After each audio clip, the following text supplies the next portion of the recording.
Okay, one last check. Are you ready? I am ready to go. Cat, are you ready? Yep. All right, I am dragging you up. Big is going to intro you, and then once Big is done introing you, you can go ahead and start talking. Just know that your mic will be hot as soon as you enter the live channel. Okay. Good luck. Have fun. Thank you. Thank you. And don't forget to reshare your stream in there so Cat can see. Yep.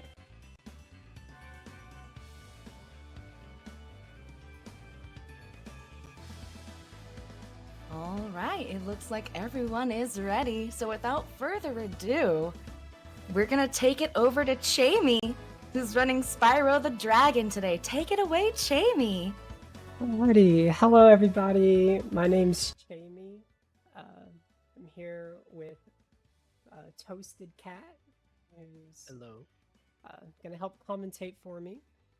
We're playing Spyro the Dragon Reignited Trilogy, which is a remastered version of the original games released back in 1998.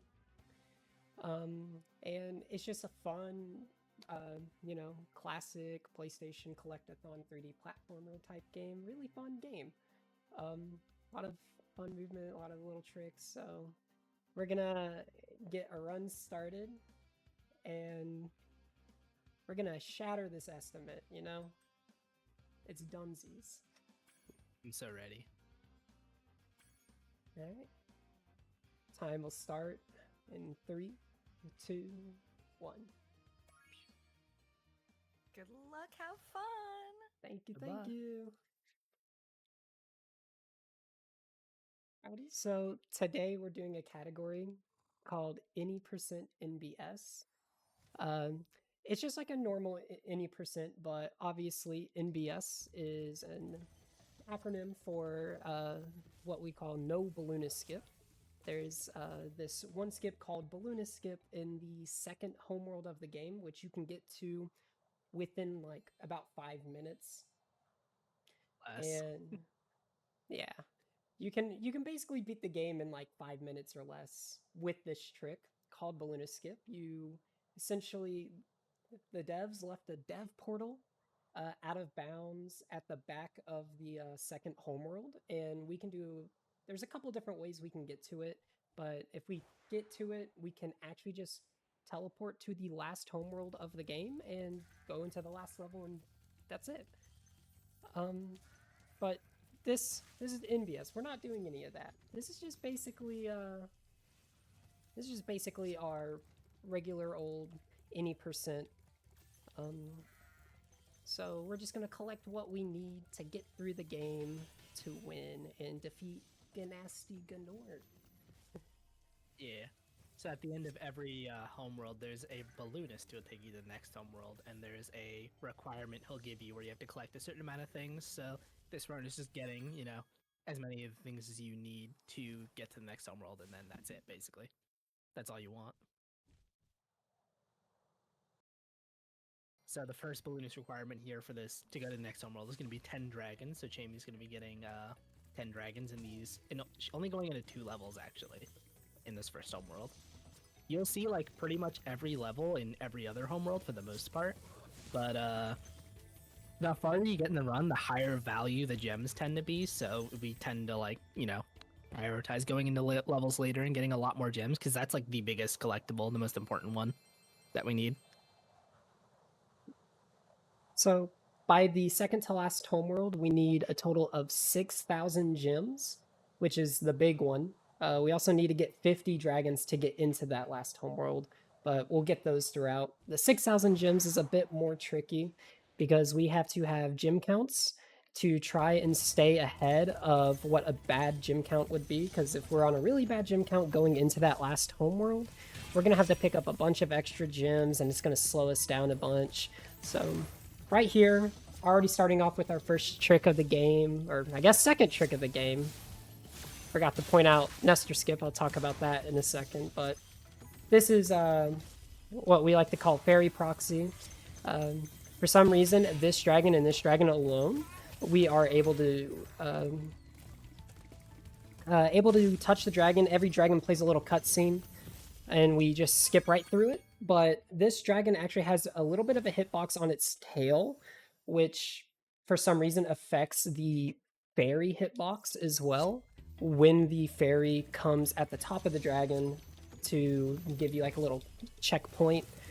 And if you're standing in a very specific spot, she will lift you up. You're standing on top of her, and you can just jump up to like near the end of the level early.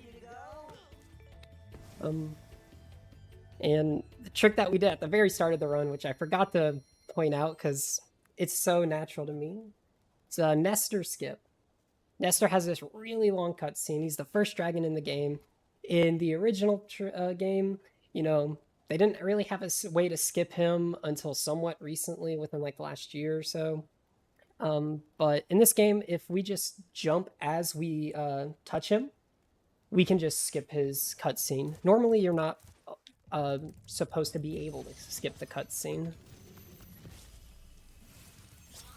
But now we're on to our second homeworld called Peacekeepers.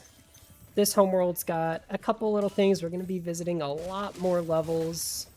And yeah, we're going to try and collect as many gems and dragons as we can in as short a time as we can in this homeworld. This homeworld is surprisingly tricky. There's a couple levels with some like really good, not tricky movement to do, but the most important level in this entire homeworld is Clifftown, which is going to be the next level we go into, and I'll get into that when we get there. But for now, we'll just do Dry Canyon. It's a pretty easy level for the most part, I should say. Yeah. Things start to get a little trickier in this homeworld, and the requirement to leave this homeworld is actually 1,200 gems, but we'll end up getting more than that because, like chaimyyyy said earlier, the requirement to leave the second to last, or I guess the third to last homeworld is 6,000 gems, which it's just more optimal to route, like to pick up some gems earlier on here, even though the requirements to leave this world is only 1,200. It just ends up being faster to pick up more here for that 6,000 later on. So she's going to be going for a little jump right here, which is not too hard. Just a dry canyon jump, which shouldn't be an issue. Yep, perfect. Just a little jump. You're supposed to go through like a little cave off to the side around the level and fly around to get to this dragon, but if you just have like a nice jump off of that ending platform, you can skip over to here and it saves like, I don't even know, like probably 10 seconds or something, maybe a little more. About that. Alrighty. So we're going to be going for what makes this level the hardest level in the second homeworld. We're going for a trick called Fly and Skip, and we hit it first try. So Fly and Skip, it saves time like RTA, but we mostly time on PC using loadless. And there are a few levels where we can use Fly and Skip on to save an extra few seconds due to like a very long fly-in animation that unfortunately does count towards the time. But Fly and Skip is a pretty tricky little thing to hit. It's a frame-perfect pause that you have to do as soon as you touch the portal entering a level. There's a couple different visual cues that we know, like, yeah, we for sure hit it, but if we hit it first pause, it doesn't even matter, you know? We're just gonna hit them, because we're so good at pausing here. But, like I said, it's a frame-perfect pause, and we are currently playing at 50 FPS, so it's about a 50th of a second to hit that pause. They're not all super easy. Yeah, they're pretty difficult. Yeah, the way the trick actually works is like, there's one frame where you can still pause, but you've touched the portal, so the game thinks you're in the level. And if you pause and then quit to the main menu, because this is like all 3 games in one, because the remastered the whole trilogy, you can go to the main menu and it remembers that you touched the portal, so you're in the next level. So you're able to just skip the like really long like fly and loop-de-loop animation and spawn right in at the start of the level, which ends up saving like 4.5 seconds. It's pretty big time save in this category when you're going for like top level runs. And unfortunately, for top level runs, hitting Fly and Skip in Peacekeepers is almost a must to have a very good start to a run. So a lot of runs will tend to die in Peacekeepers, even though there's nothing super tricky about this homeworld. I would say this homeworld is deceptively tricky, or like deceptively easy. It is much trickier than it seems to be, mostly because of for sure. Clifftown. Clifftown is actually like a pretty hard level. You got the fly and skip, you got a couple tight jumps, and you just have to have really solid movement all around the whole level. And you really don't want to miss any gems. Unfortunately, there I missed an egg thief, so that means I have to waste a few seconds in the next homeworld to pick up an extra egg, because one of the collectibles to leave the third homeworld of the game, Magic Crafters, we have to have rescued 5 dragon eggs, which will basically be held by these little thieves in the game. You just run up to them and flame them, and they give you the egg. You can charge into them, they'll give you the egg. You just basically have to kill them, and they'll give you the egg. But we only need 5 of them, so we don't have to get nearly as many. There are a total of 12 eggs in the game, so we have a lot of options. But for speedrunning, there's really just 5 eggs that we can grab using this route, plus an extra backup in case we miss one of the earlier ones. Yeah, it's not a big deal to miss one of these. They're really quick to grab if you do them right. Even the backup is like, it's not as quick as the one she missed, but it's like almost the same. You know, it's like maybe a second time loss, maybe 2. Barely matters. And speaking of which, this was Night Flight, our first flight level of the game. Flight levels are pretty fun. They're just you just fly around and you have to hit 8 targets for 4 different objects. And every time you get all 8 for one object, you get 60 gems. So you get all 4, that's 240 gems, but if you complete everything in one run of the level, you get an extra 60 gem bonus. So we usually route around these flight levels pretty well, because these flight levels tend to take under a minute, this one being the longest one in the run at 1 minute 3 seconds in the level. But they give us 300 gems for each one, and that's really important because when we do our gem routing in this game, one thing we really focus on is gems per second. How many gems can we get per second? We want the number to be as high as possible. Flight levels gives really good gems per second, and they're also really easy to get. Yeah, the requirement to get to the last homeworld is or like where the final boss is 6,000 gems, and there are 10,500 gems up to that point. So we're basically routing like the most optimal 6,000 gems we can find, while also getting the 50 dragons we need. Those are like the 2 very important collectible requirements.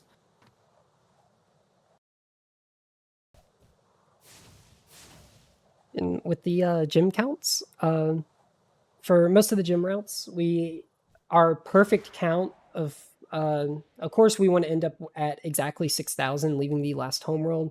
Technically, grabbing any more gems than 6,000 is technically losing time when you think about it.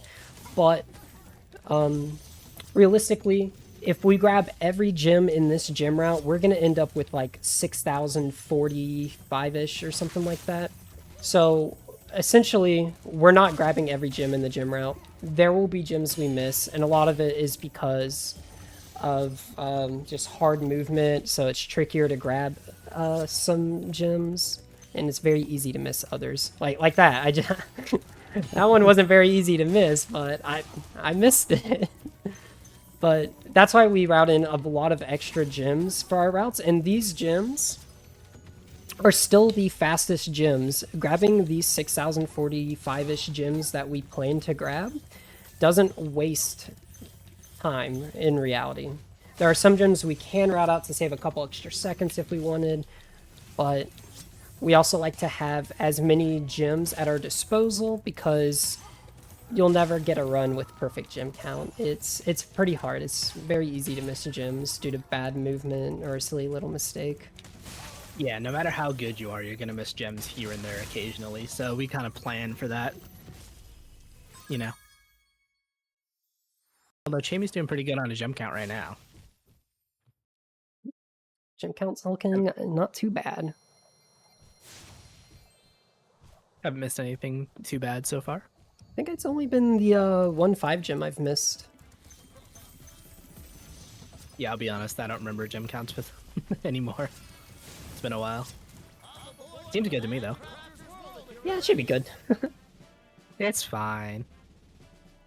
By the way, there's also these little tricks that we go for. It does not save any time RTA, but they're called EBL, or early balloonist load. It saves about 2.5 seconds on each balloonist we do it on, and we do it for a total of 5 balloonists, so saves a lot of time. If you want to go ahead and explain that, you probably explain it better than I can. Yeah, so early balloonist load, basically, if you jump into the balloonist, they have like a, trigger for like when they'll start talking to you. If you jump into that trigger and then menu to go to the next homeworld before you hit the ground, the load will actually start early.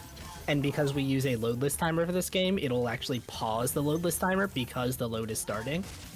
And it ends up not only saving like the 2 seconds from like the timer pausing, but it also ends up loading the next homeworld 2 seconds faster just because it like considers it loading.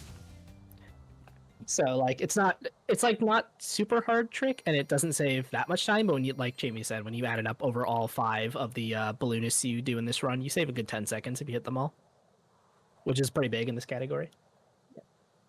Also, I'm glad you remembered that thief, because I literally wrote it on a notepad and then forgot to tell you to get the backup thief just in case. Yeah. I was scared I was going to miss that first thief. If I missed that first thief, it was just ruined. I would have had to get an extra thief in this level, which is really slow. Yeah, you're good though. You're so good. Yep.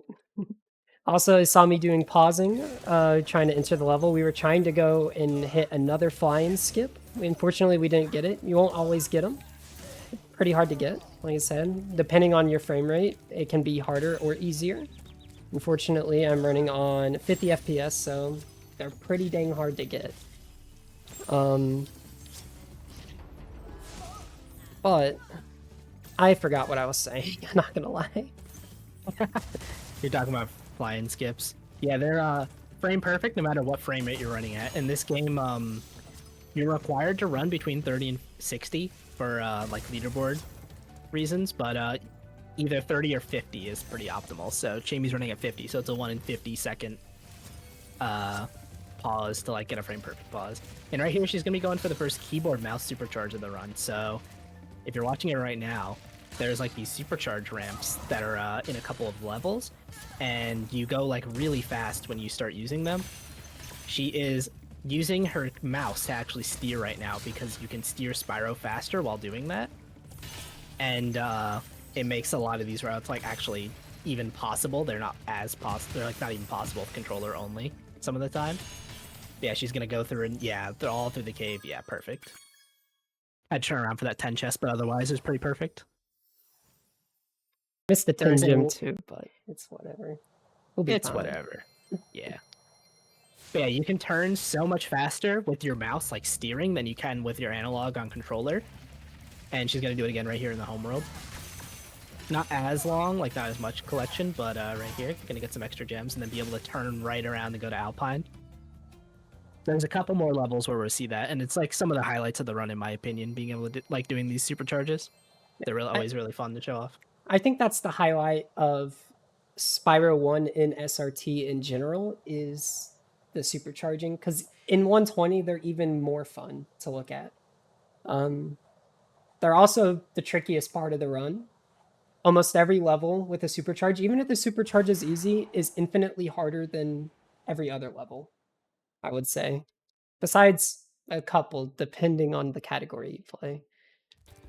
I wouldn't say harder, but I would say way more punishing, because if you ever bonk on a supercharge, you can't get it back. You just have to run through the level at normal speed, which is usually a reset if you're going for a good run. Oh, oh, that was really close. Yeah, that cycle is kind of tight at the start of the level, and she managed, so like the wizard right there like moves the stairs up and down on a cycle, and she managed to flame it right as it was lowering the staircase, so it like got pushed back up. I'm actually gonna have to wait for this door right here real quick. This whole level is very cycle based, so she's gonna be able to Get some gems here, get this wizard, and then wait for the cycle. Gonna go around, okay. Yeah, you can go around that that one platform that gets raised by the wizard, and then just like kill him after, because you can get the dragon on the other side, and you have to wait for the cutscene anyways.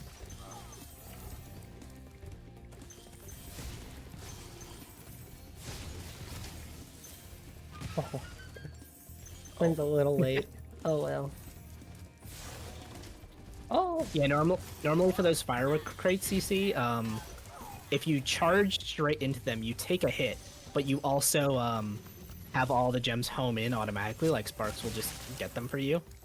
So it's normally faster to, instead of like lighting them with your firework or the flame and waiting for them to explode, you just charge into them, but Chaimyyyy flamed the beast in front of it and then accidentally like lit it. So just not a big deal. Just had to like wait a second for it to actually explode and then get all the gems. And now it's about time to enter the second hardest level of the run. It's pretty challenging. It is definitely one of the most punishing levels, and of course, it has supercharging in it. That's what makes it so hard. Yeah, hopefully if everything goes right, you'll see how crazy the supercharges in this game get. And pretty much anytime I'm supercharging in this run, it's almost always like it will exclusively be on keyboard mouse. Like there are a couple of supercharges in like another category where you can definitely do on controller, but most of the time doing it on keyboard and mouse is just a lot easier because you just have so much more control over Spyro while supercharging. Yeah. There is one runner in this game who uses keyboard mouse only, which is Vivi in the chat right there. But pretty much every other top runner will run on controller and then switch to keyboard mouse for the supercharges. So pretty much every top runner has like, you know, knows how to play this game on 2 inputs, which is a lot of work, you know, to get good at. And then here we go, supercharge.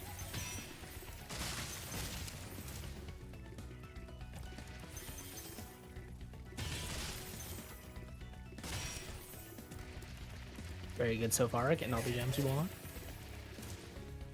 And there's gonna be a slowdown here, yep. Oh, there we go, nice. See, that thief in particular, during the supercharge, is really scary. So the way the thieves work in this game is if you kill them, normally, just like while you're standing on the ground, you'll get like a little cutscene of collecting the egg. If you are in the air while you kill them, actually, you will not get a cutscene, like you just saw right there. You'll like just skip the cutscene and be able to run off. So for that thief in particular you saw, you have to jump around the wall and kill it while you're landing. And if you kill it while you're on the ground, you'll get a cutscene and you'll lose the supercharge. But Chaimyyyy nailed that perfectly and was able to keep the supercharge going. Got all the way up the hill with it.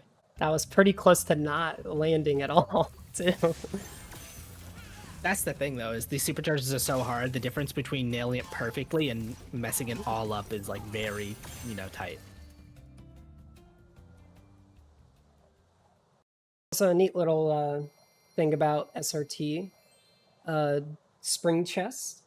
Normally, in, like, the original games, you would have to run up to them, flame them, the gem pops out, and then you jump and grab them. But in this game, Spyro's tail just has a bit of a hitbox, so if you actually just charge up to one and while holding charge, just jump at the right time as you approach it, you can both hit the chest without bonking, causing the gem to pop up, and then also collect the gem at the same time in the same jump. So we try to do that as much as possible. There are some places where it's not too optimal to do that, but for most of the spring chests in the games, we will charge and jump into them.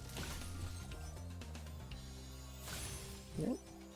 So now we're on this flight level, Crystal Flight. This one is a bit harder than Night Flight. Because of the start, we had planes. This is the first flight level that we do in this run that has moving targets that are on a cycle. So missing one of those planes can be not very great. You can lose a good bit of time depending on which plane you miss. The next flight level we do, though, in the next homeworld is the most cycle-based flight in the game, so we'll see how that goes. And then now we are on to the boss of this homeworld, Blowhard. Great name, I know. And we're actually on a pretty darn good gym count right now. So this Yeah, it's run looking really good. This run's looking kind of promising. Yeah. Do you happen to have your load list timer running for this? I do. It's not a Oh, you do? it's not a crazy run, but it's ahead of these splits at least. Yeah, so like we said earlier, this game on PC at least this time with load list, so there's a timer that removes load times to make it fair for everyone. So she has that running in the background to see like what the actual time load list would be, which is what we like go by on the leaderboards. Okay, going in the blowhard here. There's a this is a very cycle dependent level, so hitting all the enemies and doing everything as fast as possible to make these moving platform cycles, and especially the ones before the dragon is really important. Yeah, get that. Yeah. Drop the 10 gem there. We didn't actually explain that. The gems in the run, you see they're all like different colors. The red gems are worth 1, the green gems are worth 2, blue are 5, yellow are 10, and purple are 25. So we consider that into our routing. Like, you know, going for the higher value gems is obviously going to be more efficient overall. Wow, this is a really good gym count. Yeah, this is really good. Looking really solid so far. Only dropped 15 gems, I think, so far. It's not terrible. But now we're starting to get to the really hard part of the run. Yeah. Wizard Peak is easily the second hardest level in the run, but Beastmakers is probably the hardest homeworld because almost every level is actually very movement heavy, and then we also have another supercharging level, which can be a bit of a pain sometimes. So we're gonna see how this Beastmakers goes. Yeah, this homeworld is where it's supposed to get like harder casually, but it also gets a lot harder for speedrunning for different reasons. So like coming up in here, we're going into Terrace Village. There's going to be a torch jump. There's a trick called torch jump, which I'll explain when we get there. And there's also this is also a very cycle dependent level. There's like these enemies that will zap the floor and like electrocute them, and you have like on a cycle, and making the whole sequence on cycle is pretty difficult. So we'll see how chaimyyyy does here. Yeah, the first half of the level up to this first dragon won't be very difficult. It's just going to be like getting some enemies, getting a couple gems here and there. Yeah. The first level is actually one of the worst like gems per second parts of the game. It's actually like after this first dragon where it becomes really worth it. Right here. So right after this dragon is going to be torch jump. There's a mechanic in this game that was added in the remaster where if you like just barely miss a glide, the game will automatically hover for you to like get you up. Yeah, you just saw it there. The game will automatically hover to like let you get up to the next step.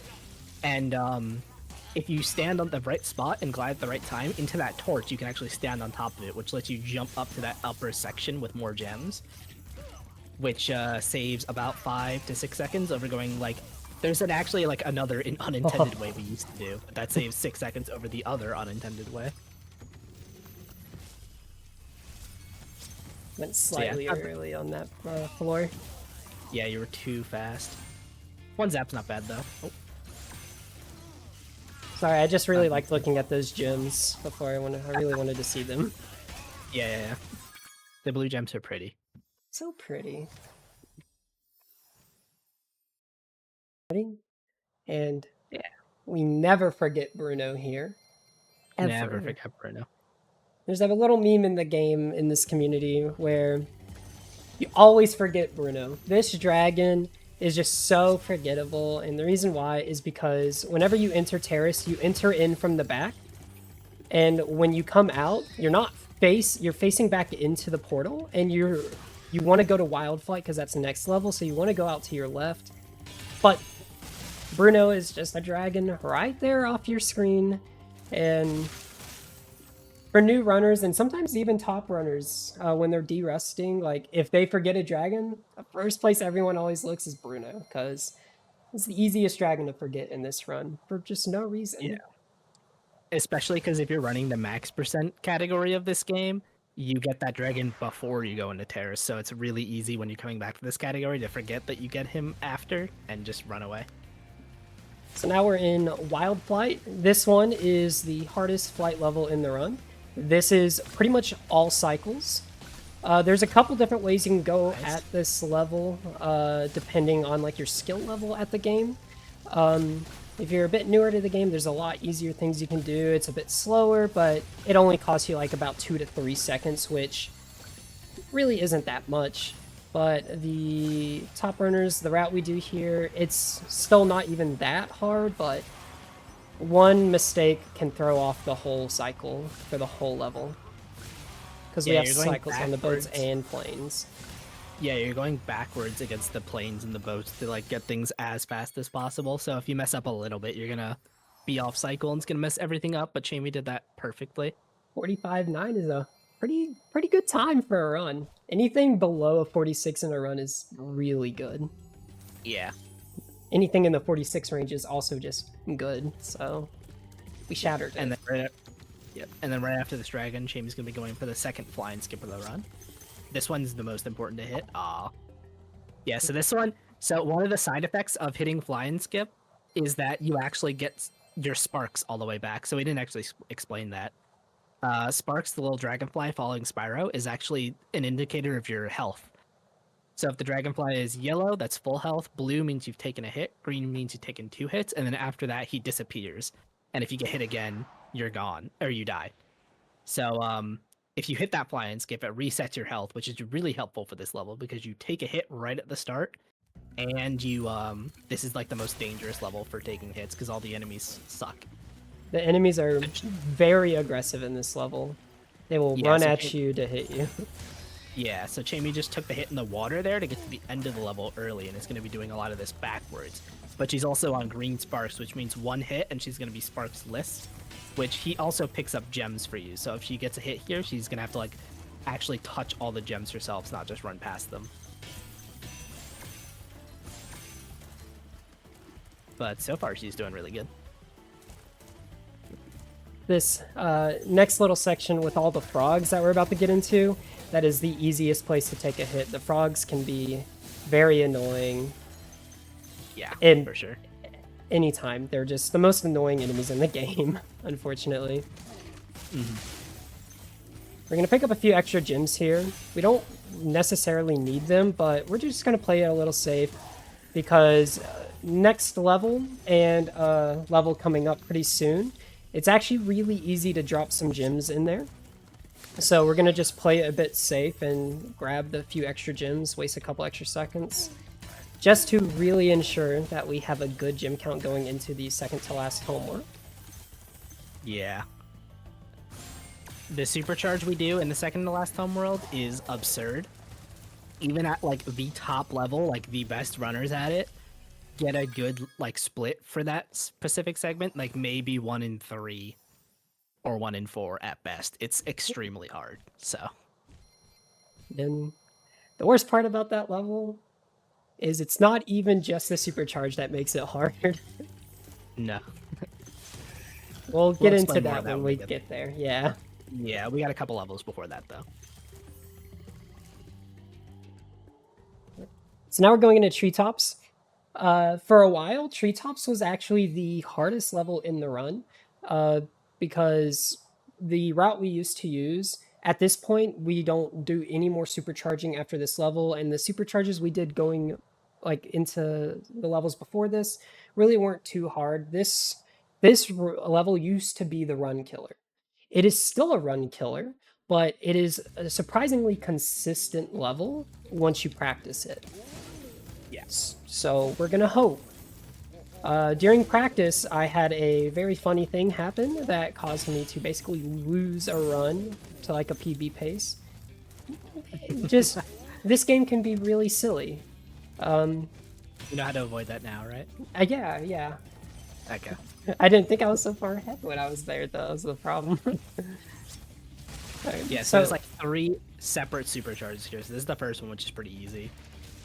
Gonna be going around. Yep, and then what she did there is break a key chest, which in this game you haven't seen any yet because they're really slow. You can pick up a key somewhere in the level, and then if you put the key in the chest, there's like a 3 or 4 second cutscene that plays, which will like put the key into the chest and then you get all the gems out of it. If you supercharge through one of those, you just get all the gems immediately. So she was able to do that. This is the second one in the really hard part, so hopefully got the thief.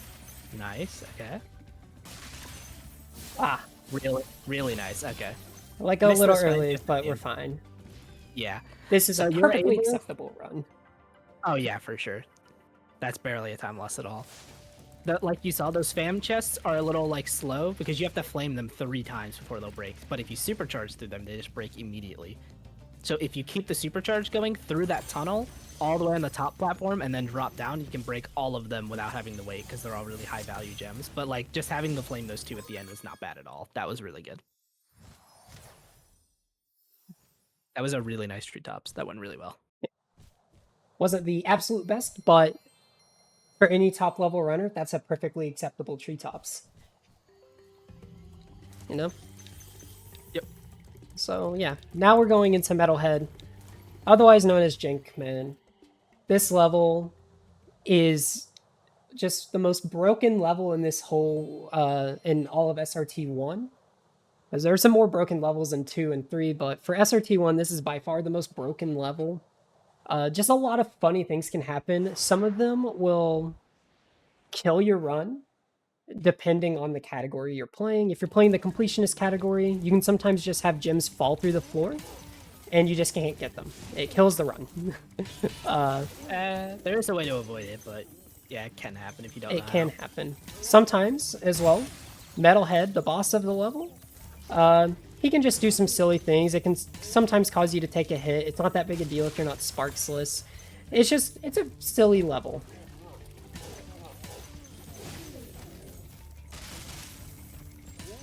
Yeah, luckily we're only gonna be doing phase 1 of Metalhead. There's like 2 separate phases to killing him. You're gonna see when she turns the corner right here, there's like these metal poles that will like turn red and zap. You just have to break them while they're not zapping to finish him off. And there's 2 phases of doing this, but we're not actually gonna go to the second phase because it's not worth it to pick up the gems that you get from killing him. So she's gonna get these gems up here and then just leave the level. Which we haven't actually talked about the bosses because they're not really bosses in this game. Yeah, they're really not. Yeah. They're all just... Besides Metalhead, they're literally all just like go in the level, hit them 3 times kind of thing, and that's it. Metalhead is the only one that's kind of unique. Besides him and Nasty Nork, he's the only one that's kind of unique. That was the only boss that was even like kind of difficult for a casual runner, and you could see that we just, hit all the poles in like 30 seconds and was gone. Not even. But coming out of Metalhead, the really easy boss, we are going into like what like a lot of runners consider like the final boss of this run. Like if you get past this split, you are on on PB pace. The run's not alive until you get through this. Exactly. Which is just so funny. You have to go through a lot of hard movement levels, a lot of hard little tricky things. Try and save as much time as you can, all just to come to this level, and you're almost guaranteed to kill a run here most of the time. It's not the greatest level, and for 2 reasons. One, the supercharge we were talking about earlier is just surprisingly difficult. There is one single jump in the supercharge that we do that makes this the hardest supercharge in the run, and maybe one of the hardest supercharges in all of SRT. But there's another part to this level near the start, before the supercharge, that makes this level even worse. And this is a jump that we do to skip getting a fairy kiss to break open a door. Yeah, that just happens sometimes. That jump's not easy either. That's not the jump that's hard, but that's still not easy. Yeah. Unfortunate. This was actually a really good run before that.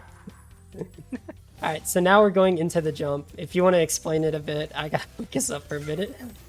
Yeah, so this jump is really oh my god, just first try, okay.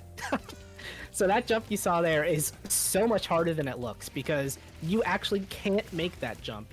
You need to wall glide along the a ledge that gets you up there, and then we can do the mechanic that we said earlier where you like get an automatic hover to like let you up, and you need to just have oh man. Okay, give me a big jump. Not much you can do Yeah. about that. Yeah. So in order to make that first jump, which we'll see again, hopefully, pretty quickly, you need to jump into it and get a wall glide, and then get the game to automatically hover you to get you up that, which is extremely hard. I would say I personally am like 1 in 5 at it at best. It's that hard. And then, yeah, you can see if you miss it, you have to like bait that wizard into shooting again. Because if you don't, try he and will. go for it a second time, yeah, he'll zap you and you'll just fall. And then the jump that Chaimyyyy messed up there, that you saw like she died on, is also oh man. Yeah, this supercharge is just not easy. This is easily the hardest part of the run by far. Yeah, the spot where she died the first time, you have to like ride up the wall just enough so that you don't bonk, but that you get enough height to be able to make the jump back to the island. Otherwise, you just like can't make it. It's really, really precise. Okay. Nice, but you're making these jumps really good though. Oh my god. A first try and 2 second tries. Okay, it's like, you know, Way we're better than I alive. would have done. We're alive. Going for this again because I need that gem. He's a 10 gem. Yep, and then she's gonna go back here near the vortex, and hopefully she's gonna like jump around, yes, slow down enough to be able to get everything back here, and then go into this high value gem room that you see here and get all these chests. Yeah, just so you know, like everything you saw in that level that was made of metal, you can't flame or charge. You have to either supercharge or get like a fairy kiss that you like. There are these fairies in the level, and when you walk up to them, they'll kiss you and they'll give you like a super strong flame power up that can break metal. Doing the supercharge there is what lets you skip all of that. Like the cutscene's really long, you have to run around really slow without supercharge. Oh my god. Oh my god, this game is trolling me. Okay. We're fine, we're fine. Yeah, you're doing fine. Just a little silly moment right there.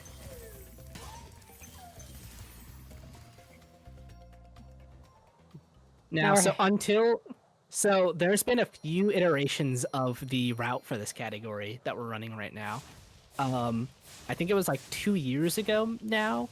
This level that we're entering was added to the route, and then we would also do a flight after this. That was like the slowest flight in the route, and then it ended up being that the supercharged route we did for the level before was faster than doing the flight. So now we do that supercharge, and then this level, and then we go to the last like small boss of the run. They're not really bosses in this game. They're pretty pathetic for bosses. Even the final boss isn't very good or hard at all. So we're in Dark Passage, which, by the way, is another cycle-based level. There's one specific cycle we're trying to hit. We want to get to an enemy when he's in a certain state. The gimmick of this level is these little fools with the lanterns.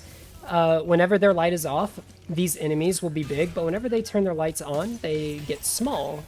And the cycle we just hit there was we wanted to arrive at this chest while the big turtle guy was big, because he can shoot at Spyro from that distance while we wait. And when we do that, we can actually bait the fireball he shoots to break the strong chest behind Spyro, which normally you would have to run through the whole level, which is a very long level. This is by far one of the longest levels in the game, if not the longest.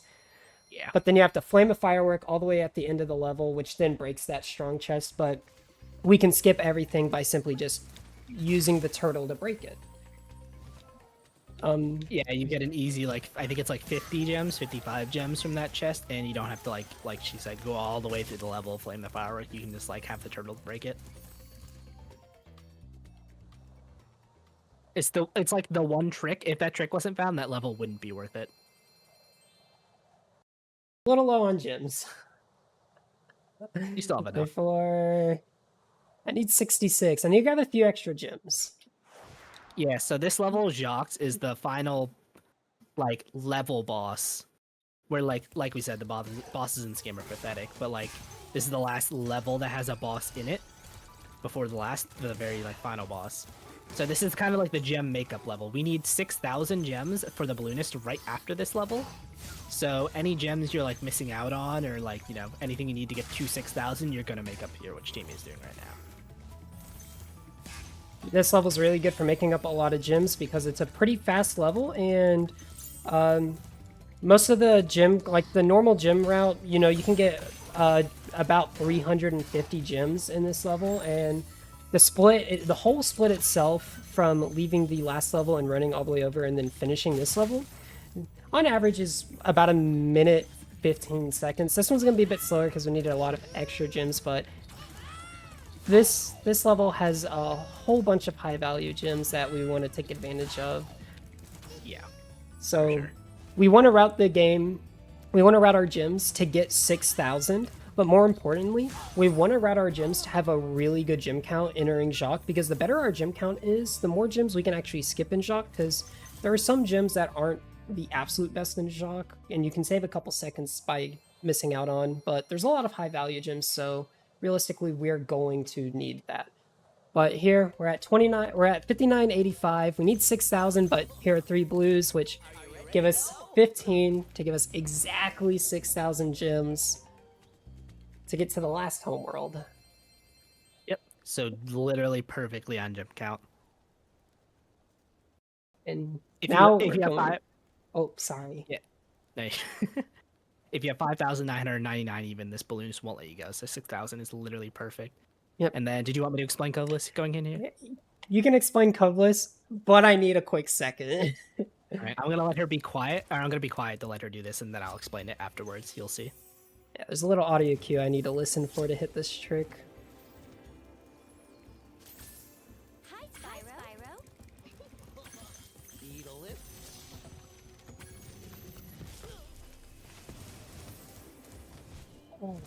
Ooh. I went Little- early. Yeah, that was early. All right, I'll try and explain some of it while we're waiting. So she's gonna try it again. She has to load back into the final homeworld to try that again. So basically, there's a trick in this game that lets you talk to the dragon to get the cutscene, but also run away from the dragon. Like if you hit a certain sequence of buttons, that it just happens, and then you can talk to a balloonist and select to go to a different homeworld while you're talking to a dragon. And the reason you want to do that is because you can skip the dragon cutscene and it will give control back to Spyro. I'm gonna be quiet again to let her focus. I wanted to talk to Delvin one last time. Yeah. For moral support, right? Yeah. Hi, Spyro. Yeah.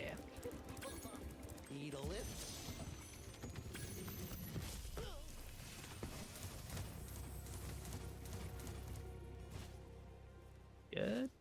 Oh, just I went just barely. under it. Dang. Yeah.